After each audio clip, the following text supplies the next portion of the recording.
ഒക്കെ നിസ്കരിക്കുന്നവരാണ്. പക്ഷെ നമുക്ക് നിസ്കാരം കൊണ്ട് മാത്രം രക്ഷപ്പെടാൻ കഴിയോ? ഇന്നുണ്ട് ആളുകൾ അങ്ങനെ.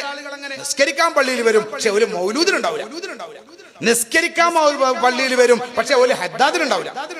നിസ്കരിക്കാൻ പള്ളിയിൽ വരും, പക്ഷെ ഒരു സ്വലാത്തിനുണ്ടാവില്ല. സത്യത്തിൽ അവരെ പോലെ മന്ദബുദ്ധികൾ ലോകത്ത് വേറില്ല. കാരണം എന്താ അറിയോ?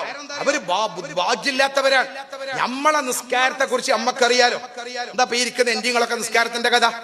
മഹാനായ ഇബ്രാഹിമിൻ അദ്ഹം റളിയല്ലാഹു അൻഹു നിസ്കരിക്കുന്ന സമയത്ത് തന്റെ മുന്നിലൂടെ ഒരു സിംഹം വന്നു, രണ്ട് സൈഡിലൂടെയും ബാക്കിലൂടെയും സിംഹം വന്നു.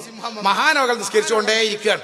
ഊറ വന്നു എന്നല്ല പറയണത്, കൊതുക് വന്നു എന്നല്ല പറയണത്. സിംഹം നമ്മളൊക്കെ ഓടിയെടുത്ത് പുല്ല് മുളക്കോ പിന്നെ. പക്ഷെ അവിടെ ഈ നിസ്കാരം കഴിഞ്ഞു, സലാം വീട്ടിയപ്പോ സിംഹം കാഴ്ച കാണുകയാണ്.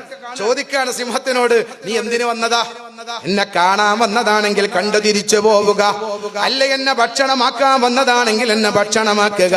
എന്റെ നിസ്കാരത്തിന് ശല്യം ചെയ്യല്ല. നിസ്കാരത്തിൽ സിംഹം വന്നതറിഞ്ഞില്ല. ഉമർ അൽ ഖാദി ഞാൻ വിശദീകരിക്കല്ല. ഉമർ അൽ ഖാദി ഖദ്ദസല്ലാഹു സിർറഹുൽ അസീസ് നിസ്കാരത്തിൽ വീട് കത്തിയത് അറിഞ്ഞില്ല.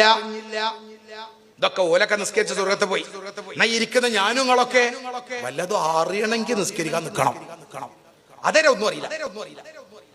വല്ലതും അറിയണമെങ്കിൽ നിസ്കരിക്കാൻ നിൽക്കണം. കണക്ക് തെറ്റില്ലാതെ കൂട്ടൽ അത്തഹിയ്യാത്തില്. നിങ്ങളെ പോയിട്ട് കൂട്ടിയൊക്കെ ഉണ്ട്, നാളെ തന്നാ തത്തഹിയ്യാത്തിലായിട്ടോ. അതേ പ്രകാരം മറന്നതൊക്കെ ഓർമ്മയില് നിസ്കാരത്തില്.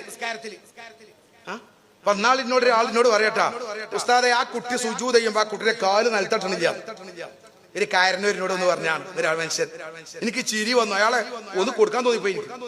കാരണം കുട്ടി മോലിയാരുട്ടി സുജൂദ് പോയപ്പോ ഇയാളെ പണി കാല്, ഇയാളെ മനുഷ്യൻ അയാൾക്ക് മരിച്ചൊന്നും പോണ്ടേ? നമ്മളെ നിസ്കാരം അതാ. ഓന്റെ ഒക്കെ എന്താ പ്രശ്നം, എന്റെ ഒക്കെ എന്താ പ്രശ്നം, ഓന്റെ കാല് എവിടെ കുത്തുന്നു ഒക്കെ നോക്കണം നിസ്കാരം.